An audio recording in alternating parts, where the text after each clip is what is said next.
onion and garlic. Tapos mag-ano na tayo guys. Magigisa na. Ayan so guys, naglagay na ako ng oil. Tapos pag mainit na yung ano guys, mantika natin, nilagay natin yung bawang. Ayan, haluluin natin para hindi masunog yung bawang. Pagkatapos, lagyan natin yung onions guys. Ayan, haluluin natin mabuti. Ayan, nangangamoy na yung bawang at saka sibuyas guys. Pagkatapos nito, ilalagay natin yung chicken, native chicken.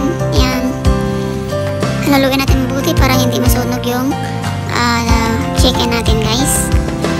Ayan, yung ginamit ko mga sabaw guys, yung hugas bigas, yung ikalawang hugas bigas yan, nilagay ko dyan, isabaw ko dito. Tapos naglagay pala ako ng ano guys, black pepper and half teaspoon black pepper and salt. Ayan, haluin natin mabuti. Pagkatapos guys, isabawan na natin ng hugas bigas.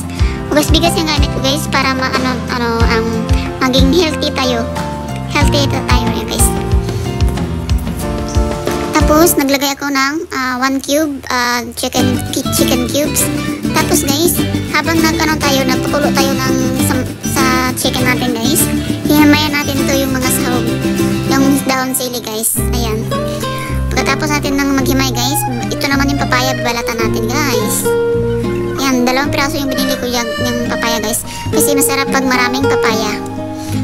Ayan, pero yung iba guys, yung ginagamit sa tinola, ginagamit nila yun sayuti yun. Pero nakadepende po sa inyo guys kung anong gusto nyo ilagay sa tinola nyo, sayuti or papaya. Pero sa akin mas masarap yung papaya. Ayan, balatan natin to.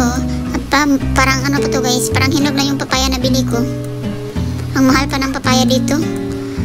Pag nandun na tayo sa probinsya, kung mangunguha lang tayo ng papaya doon sa ano natin, sa mga tanim natin.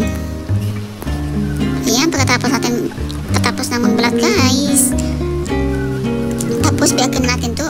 Isang wala pa lang ano guys, buto yung papaya.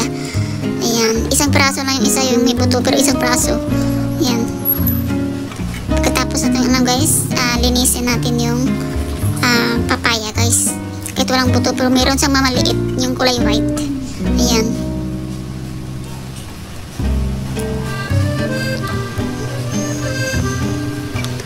ayan, natanggal natin yung kulay white guys, kasi pag hindi natin natanggal yan, mapait yan.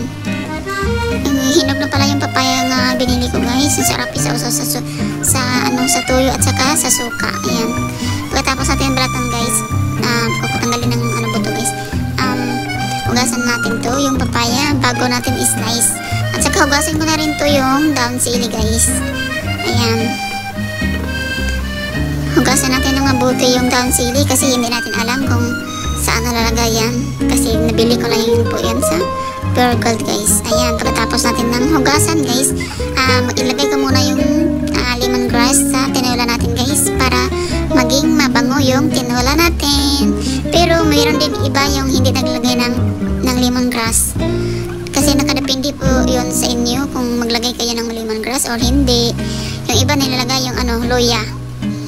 Pero may luya na po yun guys yung tinola ko guys. Nilaga ko na to para mabilis na maluto. Ayan, takipan natin to guys. Tapos isa-slice na natin yung papaya guys. Isa-slice natin to ng ganyan kalaki guys. Pero nakadepende po sa inyo guys kung paano kayo mag-slice ng papaya. Yung sa akin, ito lang yung slice ko guys. Ayan, tapos natin yung sa slice guys. Ito yung papaya, down sili. Tapos mamaya ilagay natin to sa tinola. Ayan, kumukulo na guys, malambot na yung chicken natin. Ilagay natin yung papaya. Pagkatapos natin ilagay pag malambot na yung papaya guys, ilalagay natin yung down sili guys. Ayan, malambot na yung papaya guys, ilalagay natin yung down sili guys.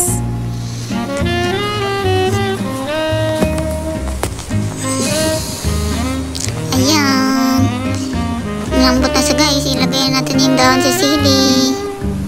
Hindi pala ako naka-video guys nga maglagay ng down sili, pero pag ganyan na ngayon, pag malambot na yung papaya, ilagay na yung down sili guys. Pagkatapos Ready to eat na guys. Yan, tama na yung lasa guys.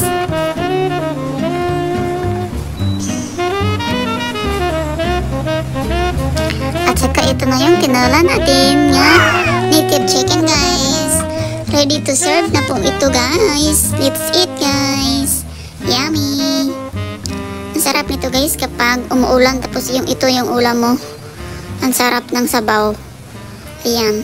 Ayan na, tara na guys. Magkain na tayo. Luto na yung tinola natin. Magsandok na tayo dito para magkakain na tayo guys. Ayan. It's it guys. Thank you so much for watching guys.